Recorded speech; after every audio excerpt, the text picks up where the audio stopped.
ರೈತರಿಗೆ ಭೂ ಒಡೆತನ ಅನ್ನುವಂಥ ಸ್ಕೀಮಿನಲ್ಲಿ ಅವರಿಗೆ ಉದ್ಯೋಗ ಅವಕಾಶ, ಐರಾವತ ಅನ್ನುವಂಥದ್ದು ಯೋಜನೆಯಲ್ಲಿ ವಾಹನಗಳನ್ನು ಇಟ್ಕೊಟ್ಟು ಅವರಿಗೆ ಒಂದು ಆರ್ಥಿಕವಾಗಿ ಸಬಲೀಕರಣ ಮಾಡ್ತಕ್ಕಂಥದ್ದು, ಗಂಗಾ ಕಲ್ಯಾಣ ಯೋಜನೆಯಲ್ಲಿ 1 ಎಕರೆ 2 ಎಕರೆ ಜಮೀನು ಇರುವಂಥವ್ರಿಗೆ ಬೋರ್ವೆಲ್ಲು ಮಷೀನ್ಗಳು ಕೊಟ್ಟು ಕರೆಂಟಿನ ಕನೆಕ್ಷನ್ ಕೊಟ್ಟು ಅವರಿಗೆ ಹೊಲದಲ್ಲಿ ನೀರಾವರಿ ಯೋಜನೆಯನ್ನು ಕಲ್ಪಿಸಬೇಕಂತ ಕೆಲಸ.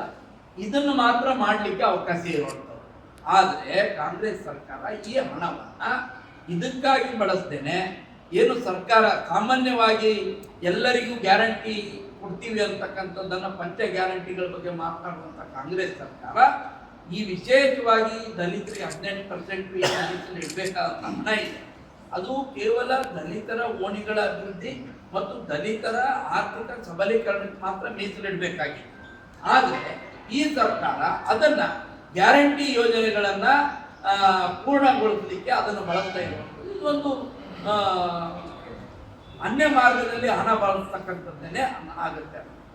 ಅಲ್ಲ, ದುರ್ಬಳಕೆನೇ ಆಗುತ್ತೆ, ಬಳಕೆ ಆಗಲ್ಲ, ಮಿಸ್ಯೂಸ್ ಆಯ್ತಾ ನೋಡ್ರಿ. ಯಾವುದನ್ನು ಬಳಸಬೇಕಾಗಿತ್ತು ಅದನ್ನು ಬಳಸಲಿಲ್ಲ. ಅಲ್ಲ, ಜನರಿಗೆ ಬಳಸಿದಾರಲ್ಲ, ಜನರಿಗೋಸ್ಕರ ಅಲ್ಲ. ಗ್ಯಾರಂಟಿ ಸ್ಕೀಮ್ ಕೊಡ್ಬೇಕಾಗಿತ್ತು ಸರ್ಕಾರ ಮಾತು ಕೊಟ್ಟಿದೆ. ಇದರಲ್ಲಿ SCP TSP ಹಣ ಬಳಸುವಂತದ್ದಿಲ್ಲ. ನೀವು ಅಭಿವೃದ್ಧಿ ಕಾಮಗಾರಿಗೆ ಬೇರೆ ಕೆಲಸಗಳಿಗೆ SCP TSP ರೂಲ್ಸ್ ಏನ್ ಹೇಳುತ್ತೆ ಅಂದ್ರೆ ಅದಕ್ಕಾಗಿ ಮೀಸಲಿಟ್ಟ ಹಣವನ್ನ ಅದೇ ಸಮುದಾಯದ ಅಭಿವೃದ್ಧಿಗೋಸ್ಕರನೇ ಖರ್ಚು ಮಾಡಬೇಕು ಹೊರತು ಈ ಗ್ಯಾರಂಟಿ ಸ್ಕೀಮ್ಗಳಿಗಲ್ಲ. ನೀವು ಸರ್ಕಾರ ತರ್ತೀವಿ ಅನ್ನೋ ಕಾರಣಕ್ಕಾಗಿ ನೀವು ವಿಶೇಷವಾಗಿ ಮಾಡಿದ್ರಿ. ಎಲ್ಲ ಬಸ್ಗಳಲ್ಲಿ ತಿರುಗಾಡ್ತಾರೆ, ಅದರಲ್ಲಿ ಎಲ್ಲ ಜಾತಿ ಜನಾಂಗದವರು ತಿರುಗಾಡ್ತಾರೆ. ಈಗ ನೀವು ಗ್ಯಾರಂಟಿ ಸ್ಕೀಮ್ಗಳಿದೆ, ಕೇವಲ SC ಜನರಿಗೆ ಮಾತ್ರ ಗ್ಯಾರಂಟಿ ಕೊಡ್ತಾ ಇರೋದಾ? ಹಾಗೆ ಅದಿಲ್ಲ ತಾನೆ.